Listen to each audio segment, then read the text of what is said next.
Vlog, allora, questo è un video un po' diverso al solito perché grazie a Iwonder Pictures sono riuscito, non so bene quando uscirà questo video ma comunque lunedì, a intervistare Kane Parsons, il regista di Backrooms, l'attesissimo film tratto da una creepypasta nata su 4chan che poi è diventata famosa grazie ai corti sulle Backrooms dello stesso Kane Parsons, che all'epoca aveva 15 anni, adesso ne ha una ventina, e è stato scelto per dirigere questo film prodotto da A24 che esce il 27 maggio in Italia, che ho anche avuto modo tra l'altro di vedere già in anteprima, e posso dirvi che è tutto molto interessante, poi ne parleremo meglio dei pregi, dei difetti, però ho avuto modo di intervistare il regista, che è questo ragazzo che si è ritrovato improvvisamente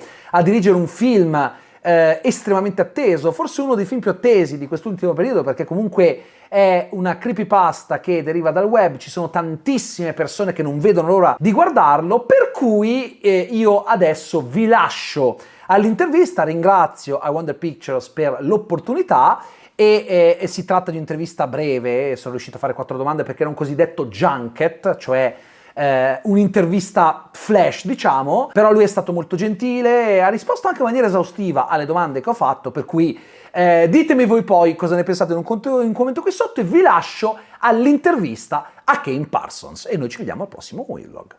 You're famous for your shorts about Backrooms, which had a very limited budget. There is something you couldn't do because of that in your shorts, and which you could do in the movie instead?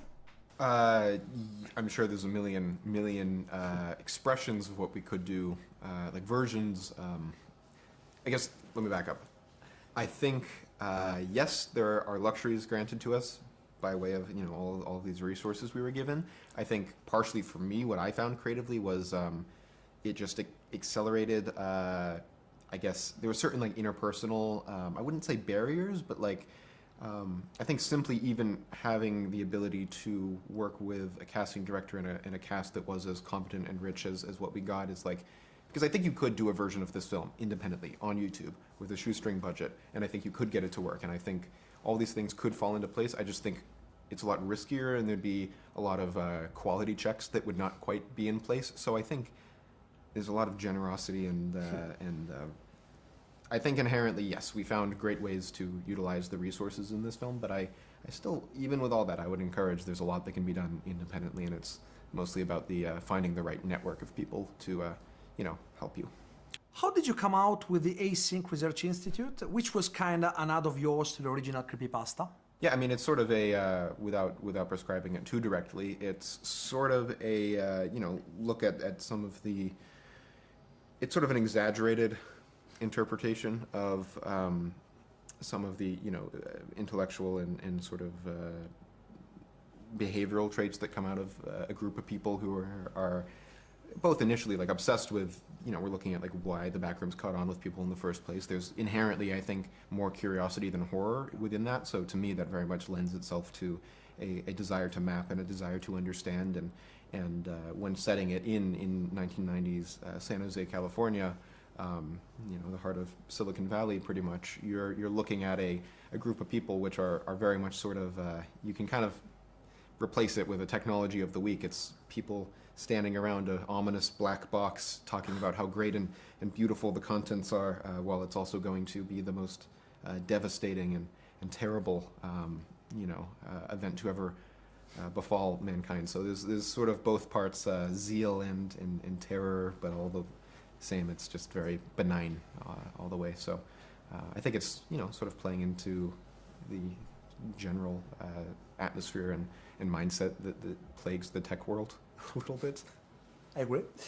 On the screen. In the movie there are more developed characters. How was for you to work with such amazing stars, and how was to develop these characters? Yeah, I mean, we meeting with like particularly Renata and Chiwetel, like up front, like they both understood like what this material was so directly, and they had, you know, in their own ways, of course, they like Chiwetel like hadn't been familiar with the Backrooms prior to this, but like within our first conversation, he immediately had latched on to like the most intricate parts of, you know, the world building and the, you know, the science fiction aspects, and conceptually it was compelling to him, and then obviously I think beneath all of this is the cultural conversation behind why are people interested in this in the first place, and so just understanding, I think, what it was we were doing with this film. They had it initially, and they're both obviously so talented that they made my job very easy on the day-to-day.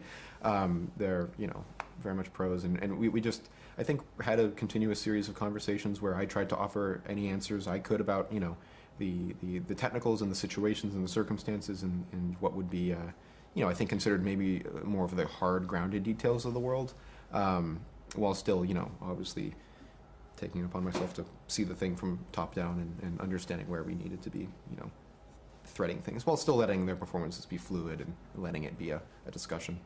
You made Backrooms famous on the web. What fascinated you about that creepypasta that made you want to do the first short? I think in the beginning is probably a different bit of reasoning than I would use to describe like what I enjoy about all of it now. But in the beginning it was simple. It was me having observed these liminal space compilations for a number of years. I had the Backrooms in my brain since 2019 when it first, you know, sort of circulated as a meme.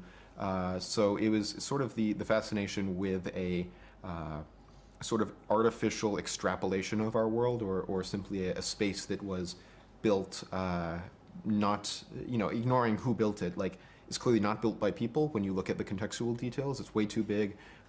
These patterns of nails don't line up in a way that humans would construct. This hallway's too narrow. There's lots of little things, but at the same time it all feels so lived in that it's like a small piece of a structure was taken and then extrapolated outwards in all directions, and there's something procedural about it that feels both, you know, tied to current trends in the real world, while also deeply leaning into a sort of science fiction dramatic trait. Okay, thank you. Hey, thank you.